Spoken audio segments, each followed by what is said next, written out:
Bom dia a todos e todas. Vamos dar início à nossa sessão extraordinária da Congregação da Faculdade de Medicina.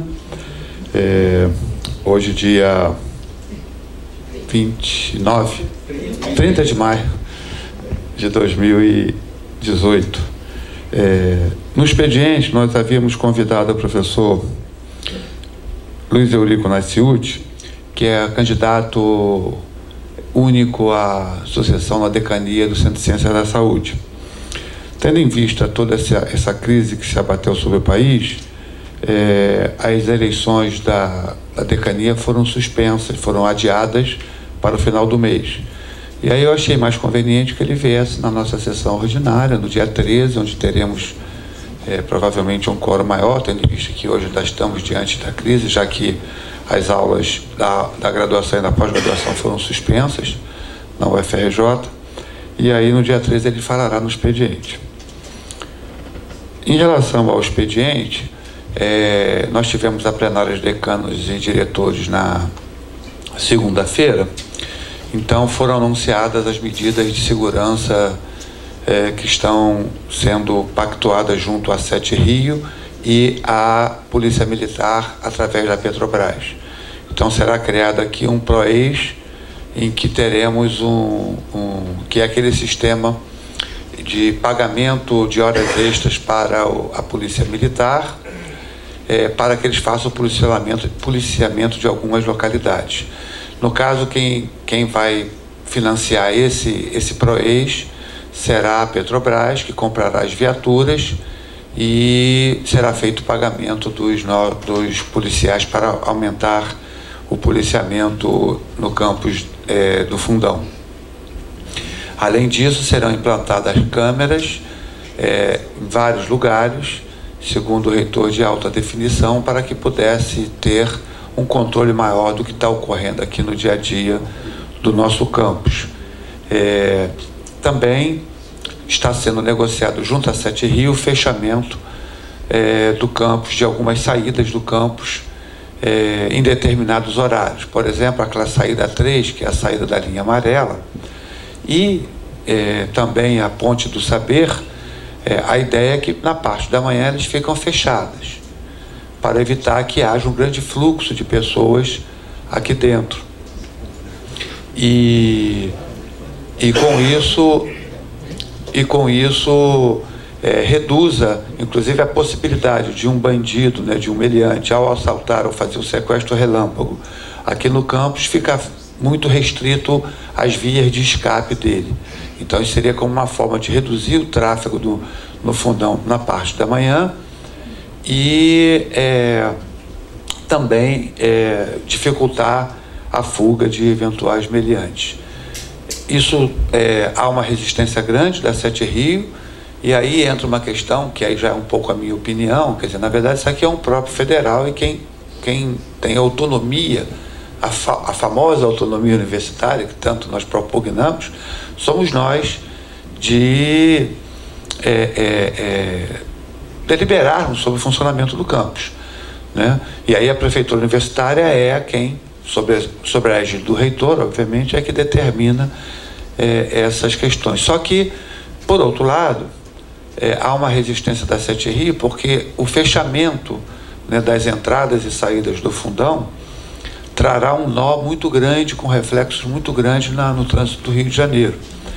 Então, está havendo uma negociação, parece que há uma resistência muito forte da Sete Rio, em que haja qualquer tipo de mudança, porque é óbvio que para eles é mais tranquilo, vai trazer muito mais trabalho, muito mais problema, muito mais dor de cabeça para a prefeitura. Mas, por outro lado, também o prefeito universitário disse também que esses fechamentos e essas operações necessitam de pessoal. E é uma coisa que nós não temos, é pessoal. Então, eles estão negociando com a Sete Rio uma solução de consenso, até para que os operadores de trânsito sejam operados pela própria Sete Rio, né? Seja os fechamentos ou não do campus do Fundão. A verdade é que ninguém suporta mais essa onda de violência que está assolando o nosso campus, né? Eu percebi na reunião da plenária de decanos e diretores alguns discursos que fiquei Eu falei, poxa, se a minha comunidade ouve esses discursos contrários à presença de polícia no campus, discursos que na Praia Vermelha também está abandonada, que sequestro relâmpago tem em todos os lugares do Rio de Janeiro, que aqui não é dos piores lugares. Estranhamente, todos os que não exercem suas atividades dentro do campus do Fundão, né? Então, eu sinceramente esperaria uma solidariedade maior de todos os colegas, estejam eles dentro do campus do Fundão ou não. A verdade é que nós, que estamos aqui no nosso dia a dia, sabemos o que nós estamos passando, né? Também foi sugerido, e aí tem o WhatsApp, que eu vou divulgar publicamente para todo o corpo social, de alunos e professores, que é um WhatsApp que serve para a segurança e para denunciar qualquer irregularidade dentro do campus. Então, você está transitando aqui atrás na César Perneta, aí você viu um carro suspeito parado, aí pode mandar um zap, que aí eles vão ver o que está acontecendo. Viu um buraco na rua, viu um poste sem luz. Então é um WhatsApp genérico para toda e qualquer reclamação ou denúncia que ocorra no campus da Ilha do Fundão. Uma outra também sugestão, que eu acho que é uma sugestão muito também fácil de ser implementada, que é a de identificar as manchas criminais dentro da Ilha do Fundão, né? Uma coisa para nós mesmo, não é para divulgar no público geral, mas que a gente, via intranet, nós todos temos acesso à intranet, a gente identifique como é que estão a própria gestão da universidade. É importante, para mim como diretor é importante, a decana, seria importante identificar quais são os locais em que estão ocorrendo efetivamente os tipos, e por tipos, né, de furtos e tudo mais. Hoje você pode já referenciar essas informações e mostrar um mapa, né, da Ilha do Fundão, onde estão ocorrendo esses crimes. Além disso, você pode fazer, gerar uma série de tabelas e mostrando qual é o horário mais frequente, qual é o tipo de crime mais frequente. Isso tudo é fundamental, porque essas informações são fundamentais para que nós possamos, inclusive, nos adiantar, nos antecipar essa questão também. Isso foi colocado lá também. Então, em relação à segurança, essa questão. E aí eu percebi por que algumas medidas um pouco mais, digamos, contundentes por parte da administração central, e ela está sendo acusada de estar muito lenta nesse processo, por vários colegas estão acusando, né? É porque também eu acho que há uma pressão de colegas nossos também discutindo, né, que não podemos, né, militarizar o campus, que isso é uma questão complicada, e que também tem problemas em outros campi, enfim.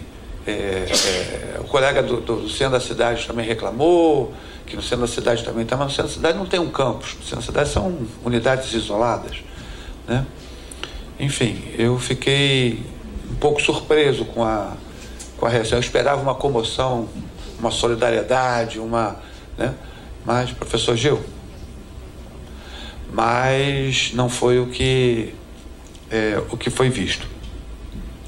Bom, em relação ao Congresso Universitário, foi tocado de leve, mas todos estão sabendo, o reitor anunciou publicamente que convocará um Congresso Universitário, que, segundo ele, não terá o poder de estatuinte e será apenas um congresso em que apresentará sugestões à universidade. Por outro lado, havendo propostas de consenso, eles poderão ser incorporados à nossa vida universitária. Também, por outro lado, eu acho que é um momento que não é um momento de nós pensarmos, a minha opinião pessoal, quero deixar claro, eu acho que um congresso universitário agora pode trazer mais problemas do que soluções. Nós temos uma desmobilização muito grande da nossa comunidade, nós temos, espero estar errado, né, provavelmente uma participação da comunidade muito pequena, e fico muito preocupado com a própria composição do Congresso Universitário, em que, a meu juízo, deveria respeitar o que determina a lei, que é 70% a participação de docentes, 30% de técnicos e estudantes. Já há uma pressão muito grande por parte dos estudantes de fazer um congresso paritário, né? E a gente sabe que isso pode levar a um congresso de militantes, né? E aí pode trazer algumas decisões que talvez não sejam um pensamento da comunidade universitária. Então, é uma iniciativa importante, sem dúvida nenhuma, nós pararmos para refletir a universidade, mas se não houver cuidado, nós poderemos ter talvez algumas decisões. A gente sabe que há uma pressão muito forte por parte de alguns colegas, mesmo docentes e técnicos administrativos de uma forma geral, e de alunos, que as congregações sejam paritárias, né? Então vocês imaginem uma congregação da Faculdade de Medicina em que tenhamos a paridade, né? Nós temos hoje 40 docentes, então, sendo paritários, teremos que ter 40 alunos e 40 funcionários. Teremos uma congregação de 120 colegas, né? E que, obviamente, as deliberações, não sei que tipo de deliberação nós poderíamos, né, sair daqui. Uma delas, por exemplo, é acabar com as provas. É uma caricatura que eu estou fazendo, né? Uma proposta de acabar com as provas, não ter mais avaliação na faculdade, eu acho que teria uma adesão muito forte de uma parte da comunidade, né?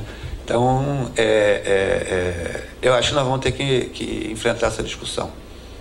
Eu, na verdade, acho que nós, docentes, né, que estamos aqui, é muito democrático que haja uma participação maciça dos alunos, e quem está falando é um ex-diretor do Centro Acadêmico da Faculdade de Medicina, mas o aluno não pode ter um peso decisivo nas deliberações da faculdade, da universidade, né, nem da faculdade. Não é democrático, a meu juízo, né? E nós que estamos aqui, né, no nosso dia a dia, que ficaremos aqui no nosso dia a dia, é uma coisa que nós precisamos refletir também. Eu me lembro, rapidamente, estava fazendo mestrado, preparando minha dissertação para defender, teve eleição na ENSP. E eu decidi não votar. Decidi não votar porque eu não achava justo eu estar saindo da Fiocruz, ajudar a decidir sobre o voto lá Mas aí, pressionado pelo meu orientador, eu acabei votando, né? Isso tem 28 anos atrás. Acabei votando. O diretor ganhou por um voto. O diretor ganhou por um voto. E na época era voto universal.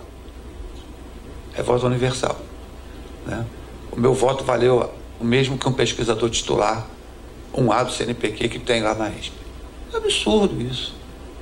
Isso é antidemocrático. Eu vim embora e lá, seja a gestão boa ou ruim, eu não ia sofrer nenhuma consequência dela, né? Então eu mesmo já passei por isso e fiz. Eu falei, pô, eu devia não ter votado, né? Enfim. Então é uma outra questão também que vai ser abordada. Tem todo o processo de licitações, aí outro ponto, processo de licitações e compras. Nós precisamos também nos apropriar um pouco melhor, e aí a PRC Esberg vai fazer uma visita nas unidades e nos centros para explicar sobre esses novos processos que estão sendo passando. Tem a SEI também, que agora todos os nossos processos serão eletrônicos. Isso já tem algumas unidades, por exemplo, a minha esposa, ela é dos servidores, e lá praticamente os processos de papel foram abolidos. Tudo é no sistema, né? Tudo, absolutamente tudo é no sistema.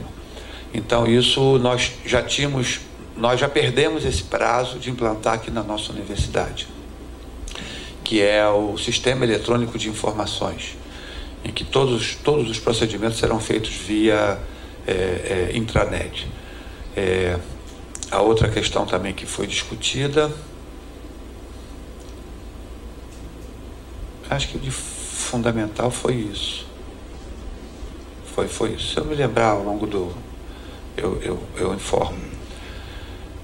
Por outro lado, nós estamos aí com os processos da TCU, CGU, né, em relação à frequência, né? E isso tem nos trazido, tem tido toda uma discussão. A Câmara de Hospitais voltou a funcionar e está se discutindo lá uma forma de resolver. Eu gostaria que a professora Maria Tavares, que está aqui presente, então quando ela chegar, ela tem pouco mais de informação para nos dar sobre isso. E também a questão da assinatura daquela declaração de carga horária também, né? Que o prazo, se não me falha a memória, já se extinguiu, né? Acho que o prazo já se extinguiu. Não sei se todos já entregaram no departamento de pessoal a declaração de carga horária. E várias dúvidas surgiram, né? E algumas dúvidas ainda não se tem uma resposta muito clara, né? Há interpretações do processo de lei, né? Então, a gente não tem, às vezes eu fico, não tem uma decisão, né? Eu falei assim, olha, o colega vem me procurar, mas o que eu faço com isso? Eu falei assim, no meu juízo, isso, mas cabe outras interpretações. Os nossos concursos todos que foram efetuados transcorreram sem nenhum incidente. Teve um recurso que foi aposto. Esse recurso, ele foi logo após a solução da banca, o anúncio da banca. A candidata fez um recurso. Pelo edital, esse recurso só pode ser feito após a publicação da portaria, que é o que nós faremos hoje com a homologação desses concursos, né? E aí nós denegamos a priori o recurso, né? Homologaremos o concurso aqui, e aí ao publicar a portaria, já comuniquei, já mandei, né? Não comuniquei, já pedi que comunicasse a candidata da nossa decisão, e aí saindo a portaria, aí ela pode sim entrar com recurso, e aí, segundo o edital, o concurso fica aguardando as deliberações finais. Então, provavelmente não teve recurso. E a congregação tem 5 dias para responder. Para responder o recurso, 5 dias úteis. Então, aportando o recurso, a gente vai precisar se reunir para deliberar sobre este recurso, e aí a candidata seguirá ou não, né, nas recursos nas instâncias superiores da UFRJ. Não tenho mais nada a falar no expediente. Alguém, alguma comunicação, alguma informação? Não sei se é possível. Claro. Estava comentando falar coisas aqui, mas só para chamar a atenção sobre esse problema da Sete Rio, que não vai. Nossa, não sei se lembram vocês aqui, que na época o nosso prefeito quebrou lá. Eduardo Paes quebrou aquilo lá, abriu aquilo lá, sendo federal ou não vi recurso nenhum, não vi nada. Tudo bem que ele entrasse com uma cor para abrir, mas chegou, meteu o pé e abriu mesmo, disse que abriria. Então isso é um fator que tem que... Outra coisa também interessante, como o senhor falou a respeito aí da participação do estudante, é uma coisa básica que eu acho. O estudante é muito pouco, é temporário aqui. E nós somos, pelo menos, muito maiores. Então, esse é um fator que eu acho muito importante na discussão a respeito dessa... Outro fato, anos atrás, estava comentando esse assunto aqui com os colegas, que há muitos anos tentou-se fazer aqui dentro uma parte da polícia, como tem essa polícia que tem ali na linha vermelha, colocado aqui dentro. Nós, professores, usamos a nossa autonomia, isso aqui. Eu acho por isso que muitas vezes nós temos problemas sérios, porque não se vê muito curto, as pessoas têm uma visão muito curta. Só uma curiosidade. Pronto. Perfeito. Inclusive, vai ser feita uma licitação para porteiros. A gente tem que estar, inclusive, atento, tá, Rosenberg? Visando, porque não sei se vocês veem, quem fica aqui nas portarias do bloco K, do bloco A, são vigilantes. E a vigilância é muito mais cara do que um agente de portaria.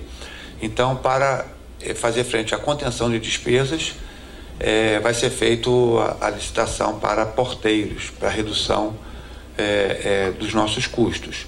Uma outra notícia também muito complicada foi que deste orçamento, que já era inferior ao do ano passado, esse orçamento da universidade, houve já um corte de mais 20% desse orçamento. Tá? Então, o orçamento que daria, segundo os cálculos, para funcionarmos até outubro, Agora, segundo o pró-reitor de Finanças, as previsões é que funcionaremos até setembro, tá? Então, que nós ainda temos verba suplementar do caos que foi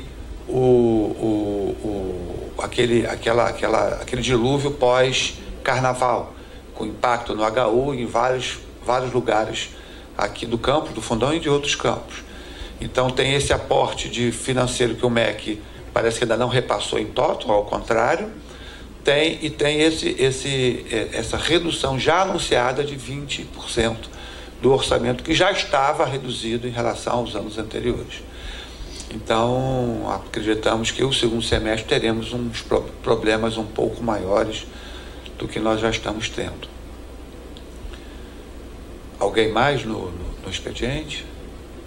Então, só então a professora Maria ainda não retornou do gabinete, eu vou falar rapidamente. A deliberação da Câmara de Hospitais foi que será retomado o ponto em papel, que na verdade esse nunca deveria ter sido abolido, né? A pessoa assinar a entrada e a saída todos os dias. Então essa foi a primeira deliberação. A deliberação também foi de não aceitar o ponto eletrônico, em função da autonomia universitária. Não sei se nós temos essa autonomia, né? Mas foi também de não aceitar o ponto eletrônico e de fazer um levantamento um plano de trabalho de todos os professores e técnicos, né, dessas unidades, para ficar disponível o nosso plano de trabalho na internet, que também é uma exigência do próprio TCU, né? Então, em linhas gerais, o que foi determinado foi isso. Agora, também posso informar que a implantação do ponto eletrônico, acho pouco provável que seja evitável. Eu acho que ela é inevitável. Por outro lado, o Hospital do Servidor do Estado, onde a minha esposa, que é médica, trabalha também, já implantou o ponto eletrônico há muito tempo atrás, né? Mas é de tal forma complexo, e olha que lá é uma unidade hospitalar apenas, não é uma unidade hospitalar em que tem ensino, que até hoje o ponto eletrônico não serviu para descontar o ponto de ninguém, entendeu? Então, o esquema é porque o ponto eletrônico que foi implantado, que foi ganho na licitação, era aquele ponto de 8 às 17. E aí teve que adaptar o sistema para de 8 às 12 também, e de 13 às 17, e o plantonista, então tem tantas variáveis, né? E o cirurgião, aqui olhando os cirurgiões aqui, que entram 7 horas da manhã e ficam às vezes até 8 da noite, 7 da noite. Como é que você... Então, isso está tendo tudo sendo adaptado. Agora, isso também confere, então não está tendo nenhum reflexo Aí estão fazendo agora um banco de horas, então aquela pessoa que ficou um pouco mais tempo terá aquelas horas computadas, coisa e tal, não sei o quê. Mas isso também trouxe à chefia uma maior gestão do processo de trabalho dos colegas, né? Porque o chefe pode abonar a falta, desde que justificada. Então, um indivíduo faltou, bateu com o carro, aí teve que resolver tudo, né? Aí ele justifica o chefe, e aí ele não ganha. Se tivesse que ganhar falta, ele não ganharia, que o chefe vai abonar.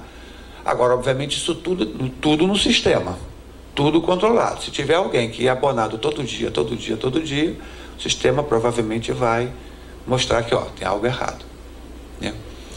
E sem contar que nós temos estratégias que são utilizadas muitas vezes, né, professor Gil? Nós temos um engenheiro de rede que ficava na nuvem, né? Ficava aí, eu falei, não, agora você vai ficar no meu gabinete. Você tem que ter um ponto, tem que assinar o ponto todo dia, na entrada e na saída. Ah, mas eu trabalho de casa, não sei o que lá. Eu falei, não, você vai ter um ponto. Nesse dia 7 de abril, ele nunca mais apareceu. Nunca mais apareceu. Só que ele ganhou falta.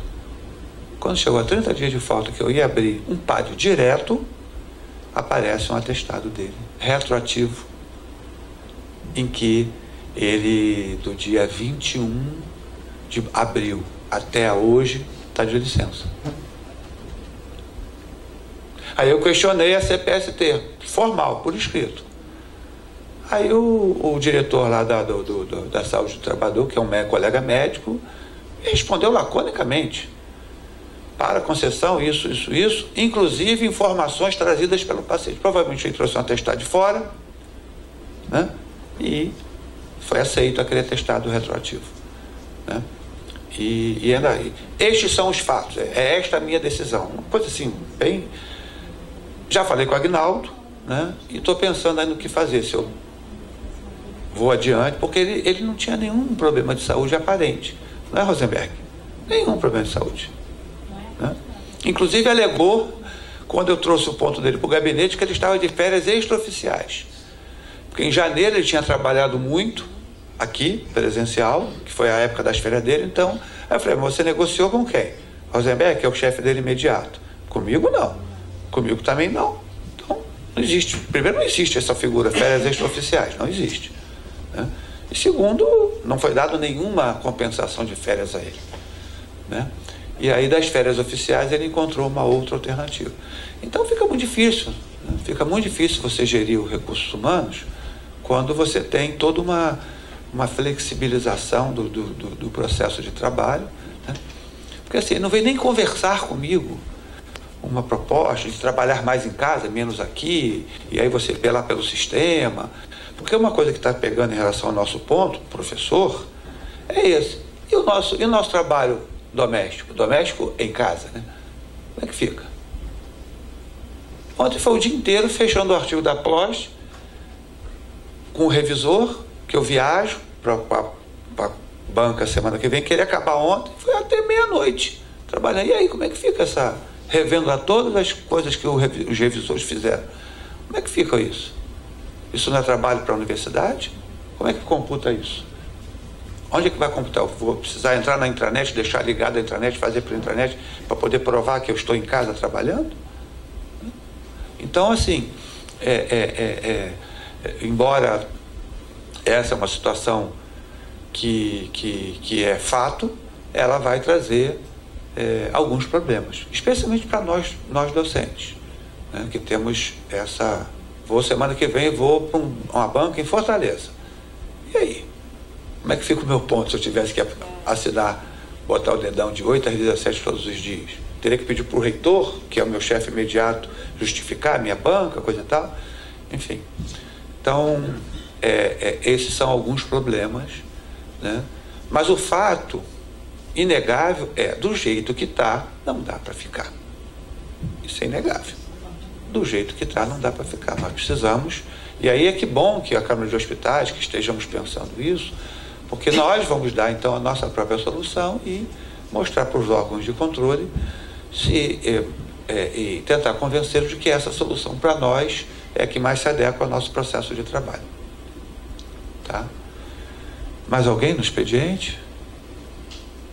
Maria, professora Maria, eu falei um pouco da Câmara dos Hospitais, que está em síntese naquele documento, né, que foi assinado, né, sobre a questão do ponto em papel, de não ser contrário ao ponto eletrônico, né, e do plano de trabalho que nós temos que fazer. Tem mais alguma coisa, além desses 3 tópicos? Tá, obrigado. Maria, na plenária, que você estava lá também, os pontos, minha memória está cada vez mais... O ponto primeiro foi segurança, o segundo foi o que mesmo? Da extensão, né? Ah, extensão. Isso, extensão. Que foi um ponto também que gerou muita polêmica, né? Porque todos lembram da resolução 08 de 2014, que regulou a extensão nossa, até titular, e a promoção e a promoção a titular. Então o Consune, em 2014, deliberou que em 2 anos ela precisava ser revista. Obviamente não foi revista, né? Não foi revista. E aí o pessoal da extensão, a pró-reitora de extensão, na plenária de extensão, decidiram que vão fazer a revisão da parte da extensão. E aí na proposta que surgiu da plenária inicialmente, era que todos os processos de extensão fossem integrados, fossem fossem computados a extensão que estivesse registrada no RUA, no edital RUA. Acho que muitos já ouviram falar do edital RUA, que é, assim, o SIGA é top perto do SIGPROG e agora do edital RUA. Que, ou seja, a gente precisaria ter um projeto de extensão, cadastrar um projeto de extensão, para que esse projeto de extensão seja computado para fins de ascensão, de progressão. E aí houve uma comoção muito grande na universidade toda. O CT, inclusive, fez um posicionamento formal, contrário, coisa e tal. E aí, em suma, ontem houve uma nova comunicação da reitoria, e agora sintetizou da reitoria, o reitor, inclusive, confirmou que vai valer para fins de progressão toda e qualquer atividade de extensão que a congregação das unidades deliberarem como atividade de extensão. Porque antes a própria PR5 também estava com uma proposta de só ser atividade de extensão aquilo que ela considerasse atividade de extensão. Eu me lembro que aqui no Conselho de Centro, secundado pelo professor Adalberto Vieira, falei que isso é um absurdo, que a congregação nossa tem autonomia para dizer o que é extensão, e que eu não abri a mão da nossa congregação ter esse tipo de autonomia, né? Então isso felizmente foi aceita. Então o que nós determinarmos aqui como inclusive foi dado um exemplo muito claro. A gente que ganha bolsa de cientista no nosso estado, temos que dar palestra, no mínimo 3 palestras nas escolas, né? E isso é uma atividade de extensão clássica. Mas como é que você vai registrar isso no edital RUA, né? Então você não vai computar essas palestras?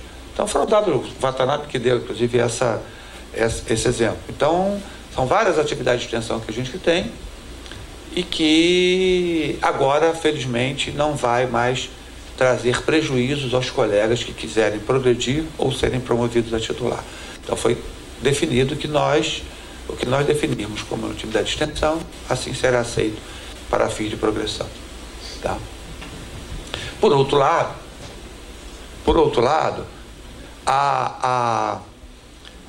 o registro das atividades de extensão é também fundamental para dar transparência aos órgãos públicos do que a gente faz.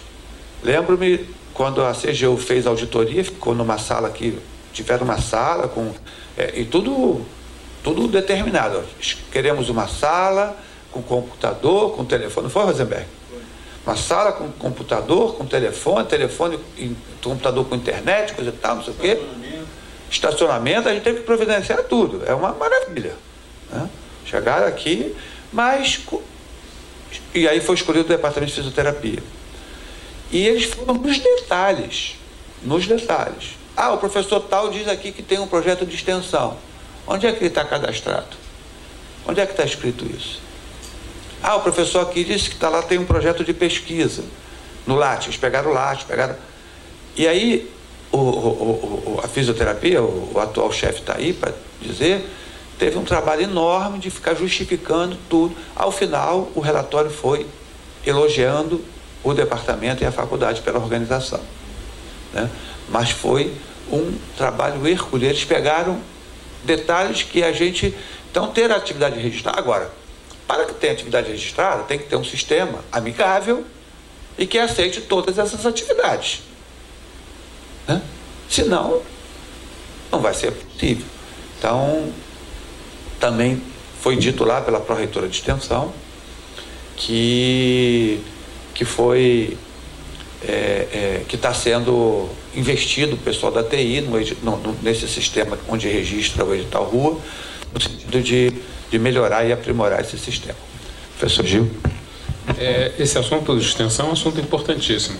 Lembrar que nos nossos critérios da Faculdade de Medicina, no grupo 3 extensão, a gente, contrariando a normatização da PR5, já colocamos atividades assistenciais como pontuando para a extensão. Vocês lembram disso? Um dos itens, se não me engano, é o 3B ou 3C, consta lá. atividades que visem prestação de serviços à comunidade, incluindo atividades de ambulatório, centro cirúrgico. A gente cita nominalmente as atividades assistenciais que pontuam como extensão. Então, a gente já desrespeitou a normatização superior e fizemos isso de propósito, na verdade. A comissão sabia que isso era contrário ao entendimento de extensão geral da universidade, mas fizemos questão de marcar a posição de que, para nós, assistência é extensão, continua sendo extensão. Agora, o que a gente tem que fazer é escrever os projetos de extensão relacionados às nossas atividades assistenciais. Porque o que estava acontecendo, isso foi uma reclamação inteira do CT e do CCMN principalmente, é que, da mesma forma que a gente fazia, a gente escrevia os projetos, aprovava na congregação, quando ia para a PRC dizia, isso não é extensão e não registra. Não registra-se. Eu tive vários recusados, vários, né? Porque, não, isso não é extensão, isso é assistência, não é extensão. Apesar da gente sempre enfatizar a orientação aos pacientes, a orientação às famílias, né? Modos de vida saudável, né? E tal. Não é extensão. Isso é apenas assistência, não se registra. Agora, aparentemente, a reitoria garantiu, pelo que eu estou entendendo, que a decisão da congregação será suficiente para registro das atividades. Não é isso? Mas tem que estar registrado, né? Então, escrevam sobre as atividades que vocês fazem de assistência, transformem isso em projetos de graduação, enviem à congregação, a congregação aprova e, se mantiver o combinado, após a aprovação da congregação, essas atividades serão registradas no sistema, que atualmente é um sistema nacional, o SIGD-PROGE, né? Mas se o FJ construir um sistema pessoal de extensão, também eu acho perfeito, não vejo problema. O SIGD-PROGE é um sistema chato mesmo, é chato pra caramba. Mas você vai de página em página, colocando aquelas informações, dá para ir até o final. Mas acho que essa é uma boa novidade. Eu até, Gil, não é que a gente tenha desrespeitado o que determinou a resolução, porque não há nenhuma resolução dizendo que assistência é ou não é extensão. Há um entendimento. Quando a gente fala, isso há muitos anos, isso não é de agora não.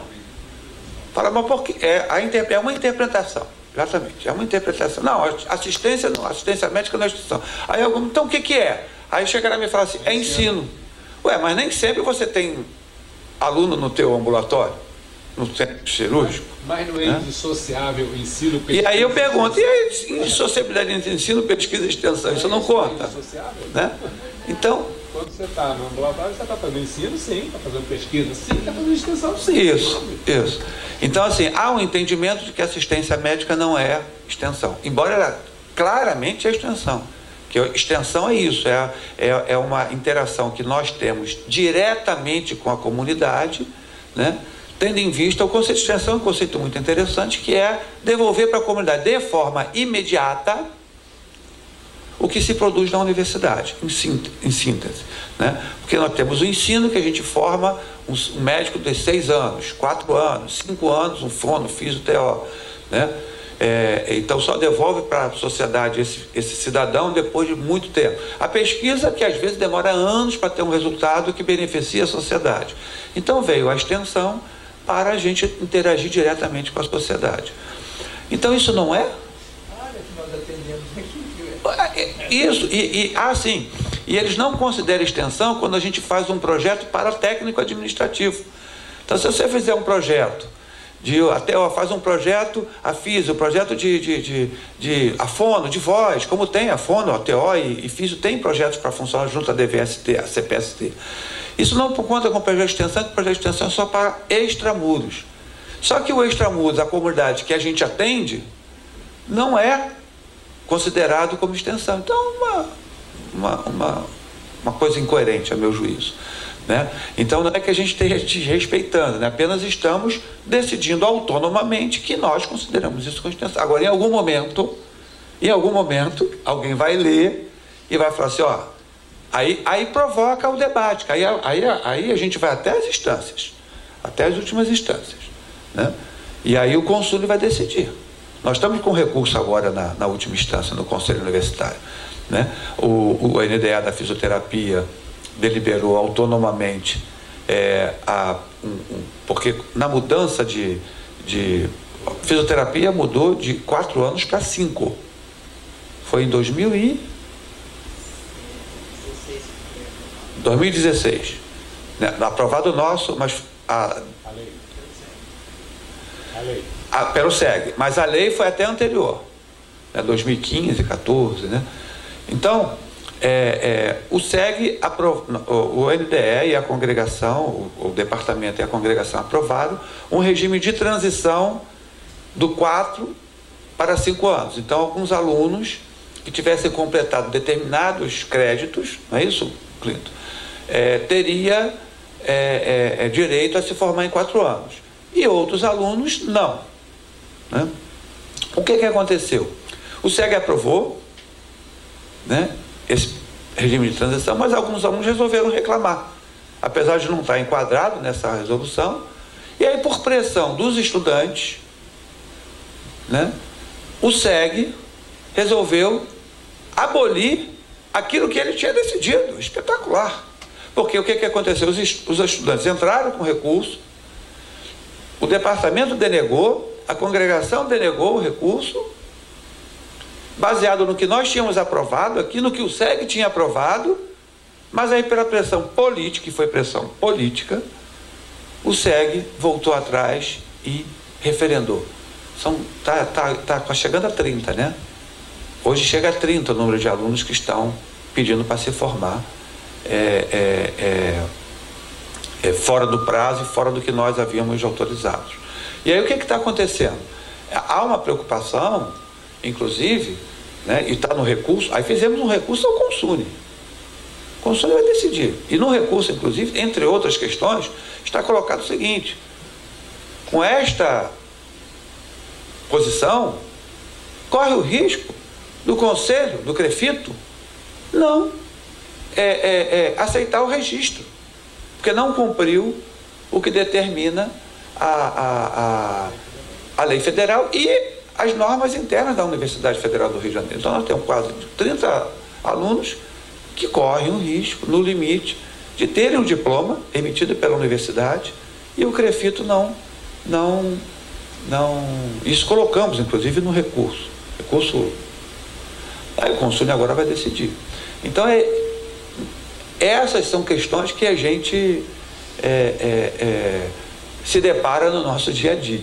Né? Já temos, como se não tivéssemos muitos dos nossos, como se fossem poucos os nossos problemas, ainda tem esse tipo de questão no dia a dia.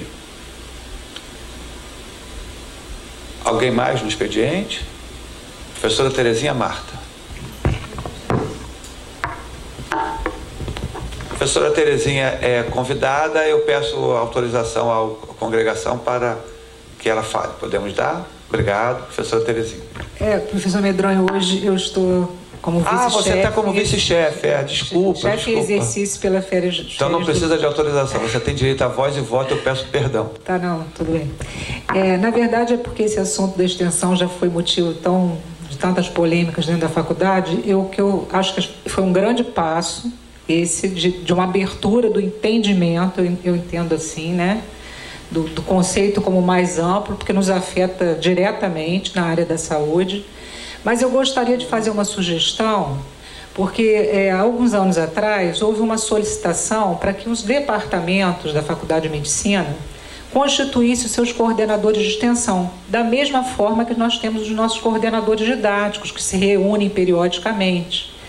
E isso nunca aconteceu. Nós já tivemos, quer dizer, foi no início, durante a gestão da professora Ângela, houve uma chamada desses coordenadores, eu assumi essa coordenação, eu procurei já seguidamente os diretores adjuntos de extensão e nunca foi convocado os coordenadores de extensão do departamento da Faculdade de Medicina. E eu acho isso primordial, porque existem especificidades até dessa questão da extensão que são diferentes mesmo dentro dos departamentos, né? Assim, mesmo dentro da Faculdade de Medicina, fisioterapia, terapia ocupacional, existem diferenças e houve já até algumas situações que projetos foram barrados e não chegaram à congregação. Então, eu acho que só aconteceu isso porque a gente não teve esse entendimento mais fino, essa integração entre os departamentos. Eu acho que isso poderia ser solucionado se a gente tivesse o mesmo uma mesma ótica da coordenação didática, de apoio, de centralização, para que a gente pudesse refinar isso e dar subsídio para a congregação. Agradeço a lembrança, professora Terezinha Matos. Foi na minha gestão que nós criamos esse conselho. A ideia é, como tem um coordenador didático dos departamentos que se reúne, aliás, a gente precisa até retomar essa reunião, né? Eu olhei para o professor Gil porque ele está coordenando o seminário que nós vamos fazer sobre ensino médio. As reuniões da coordenação didática, eu me lembro que eu era coordenador didático, o professor Gil era coordenador didático do departamento dele e eu do meu, e a gente discutia, lembra, vaga de monitoria, era reunido regularmente, a professora Ana Borralho que convocava, né, que era a diretora de graduação. Então nós precisamos retomar realmente a reunião dos coordenadores didáticos dos departamentos e também aí criamos os coordenadores de extensão do departamento. Precisamos retomar essa reunião da coordenação, já até pedi para a Rosa aqui anotar, para que a gente possa ter essa reunião regular, e acho que vai ser fundamental para trazer subsídios para justificar as nossas ações como sendo nossas ações de extensão. Muito bem lembrado. Obrigado. Mais alguma coisa no expediente? Só mais uma lembrança, o nosso gabinete está sem secretária. A professora, a senhora Cristina pelo chat está de licença saúde, de fato, licença saúde. Ela estava vindo trabalhar, e aí o Estado avançou e aí recebeu a licença saúde. Embora ela esteja trabalhando pelo Zap a toda hora, ontem mesmo foram várias vezes, vocês receberam 2, 3 e-mails, foi tudo eu e ela no Zap, então ela estava remotamente trabalhando. E a Sara está também de licença para completar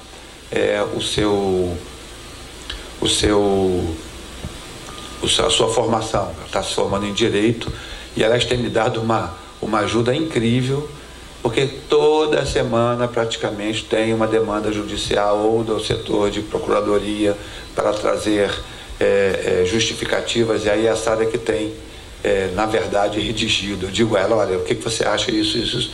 Aí vai lá, pega o aparato legal e faz a redação, e ela está para concluir o TCC dela agora, por essa semana. Então na semana que vem nós teremos algumas dificuldades lá no gabinete, porque eu estou em banca, o nosso vice, professor Gil, está em banca fora do Rio, nós dois estaremos em banca fora do Rio, e estamos sem as 2 secretárias. Aí estamos com o apoio da Rose, da Denise, o Jonas da direção adjunta de graduação também vai nos ajudar, e aí eu vou pedir ajuda ao nosso decano, né, e diretor de pós-graduação, professor Lapa, e da própria professora Gisele, diretora de graduação, para nesse período aí, né, que sabe, é tanto certo que a gente nem volte, né? Não é golpe não, mas seria ótimo ter o Lapa na direção da faculdade, eu estar sentado a fazer o inverso aqui, seria, acho que para a faculdade com certeza, para mim mais ainda. Bom, então semana que vem eu peço a compreensão, mas hoje vamos fazer todos esses processos, tá? Os outros que já homologamos já estão aguardando a chegada do documento, porque qual é o procedimento? A gente homologa, faz a portaria, encaminha a portaria para publicação, e os candidatos, ao entregarem os documentos, eles precisam vir aqui entregar o documento, a gente encaminha para a CPPD para iniciar o processo de contratação. E estamos correndo com tudo isso, tanto que a portaria não precisa estar dentro do processo. A orientação do Aguinaldo foi de que basta que a DGDI diga que esta portaria será publicada no boletim tal, que ele já podemos enviar para a CPPD para ver se a gente contrata essas pessoas antes do término da lei, né? do período da proibição, né? Legal, que é 3 meses antes da eleição. 3 de julho, né? 3 de julho, não é isso? 6 de julho. Então estamos correndo para ver se a gente contrata todos esses colegas até antes do dia 6 de julho. Porque se alguém atrasar a documentação, se alguém atrasar a fazer o exame médico, e eu solicito que o chefe de departamento, por favor, nos ajudem. Obrigado. Nos ajude, por favor, a entrar em contato com o candidato para que ele acelere a sua documentação, porque senão só depois do processo eleitoral. Que, se não me falha a memória, é 3 meses após o processo eleitoral. Então, só teremos esse colega, em vez de estar no segundo semestre, só no primeiro semestre de 2019. Então, eu peço que os colegas ajudem a acompanhar o processo. Então, é só dar uma ligadinha lá para a Vânia. Eu também vou pedir a Vânia que também sinalize para o chefe do departamento, né? Ela também tem os dados do candidato para fazer com que o candidato vá o mais depressa possível a... Por favor, o professor colaborador também entra nessa? Não. Professor colaborador, não. Porque nós temos um agora... Não. Professor colaborador, não. Tá? Só o contrato efetivo, pesquisador sênior, essas coisas, não. Bom, não havendo mais nada no expediente, vamos então... todos estão de acordo com a pauta? Podemos então dar início? Primeiro ponto de pauta é a homologação dos resultados do concurso para a carreira do magistério superior, edital 860. Primeiro, departamento de fisioterapia, fisioterapia cardiorrespiratória. O primeiro lugar foi a Alessandra Choqueta de Toledo Arruda, segundo lugar, Cíntia dos Santos Samária, terceiro lugar, Daniela Ike, ou Ike, acho que é Ike.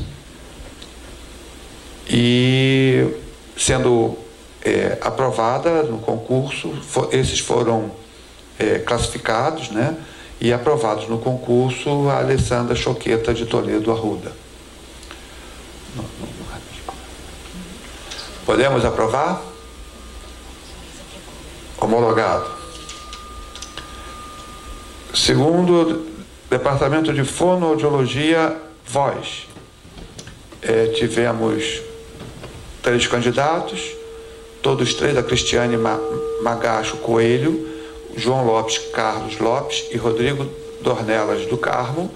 Os 3 foram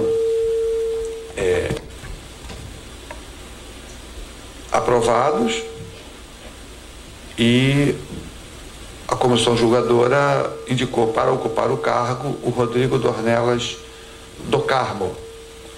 Podemos homologar? Homologado. O concurso de clínica médica.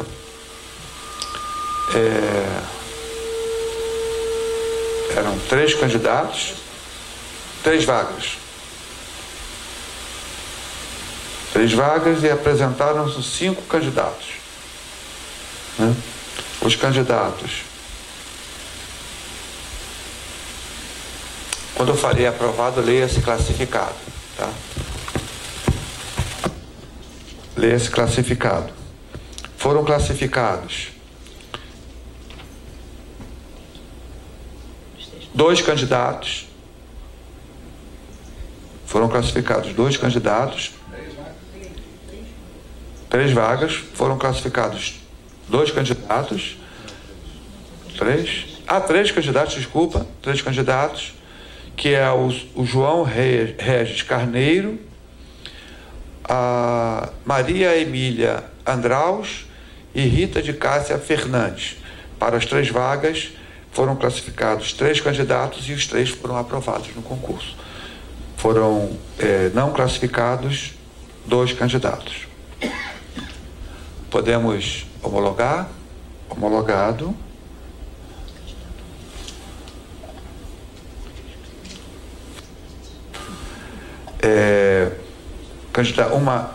Uma vaga, medicina de família e comunidade, uma vaga, foram classificados era um candidato, né? Um candidato, que é o Alfredo de Oliveira Neto, e ele foi classificado e aprovado para a vaga. Podemos homologar? Homologado. Agora o Departamento de Medicina Preventiva, Doenças Epidemiologia. Não, doenças infecciosas primeiro. Teve um candidato. Dos 2 inscritos para uma vaga, só compareceu um candidato e esse candidato foi aprovado, Rafael Melo Galiês. Podemos homologar? Homologado.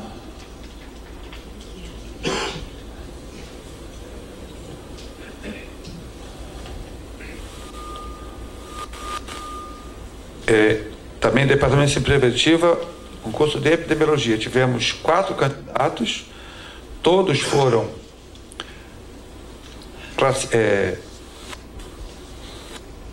aprovados, classificados, todos foram classificados, e a aprovada para a vaga foi a Juliana Lustosa Torres. Podemos homologar? Homologado. Departamento de Ortopedia, para o setor de Ortopedia e Traumatortopedia. Tivemos 2 candidatos, os 2 candidatos foram classificados, tendo sido aprovado Márcio Schiffer de Sá Carvalho. Podemos aprovar? Aprovado.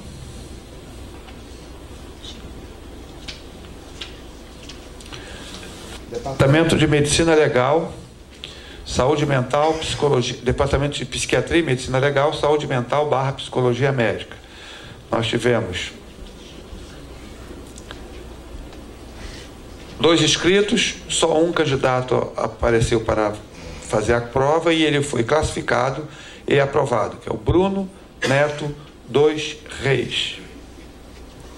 Podemos homologar? Homologado.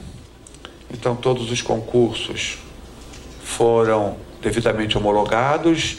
Os concursos que que não houve candidato, nós já pedimos a republicação das vagas e estamos pressionando para que haja a publicação das vagas, mas pelo andar da carruagem, muito provavelmente nós não teremos ainda a contratação dessas vagas para este ano, tá? Mas todas foram solicitadas, tão logo nós aprovamos na congregação, encaminhamos essa publicação das vagas. Professor Manuel Domingos. Concurso também, não sei se já foi homologado, teve um concurso recente para professor. Eu acho que foi na congregação, porque nós já homologamos uma série de... Tá. Eu acho que foi na anterior, sim. Tá? Foi sim, nós... porque eu conversei ontem com a Cristina e ela me informou que todos os concursos que foram realizados dentro do prazo, e o último acho que foi inclusive do DIP, que acabou sexta-feira antes Aliás, já estava no meio da crise, que quinta-feira começou a crise dos caminhoneiros, na sexta-feira teve até quase que a banca não conseguiu reunir. Já foi pela congregação, todos os concursos já foram homologados. Tá? Só os que não tiveram candidatos é que a gente vai precisar republicar. Bom, alguém mais quer fazer uso da palavra? Não havendo mais nada a tratar, eu agradeço muito a presença de todos e todas, e está encerrada a nossa congregação. Muito obrigado.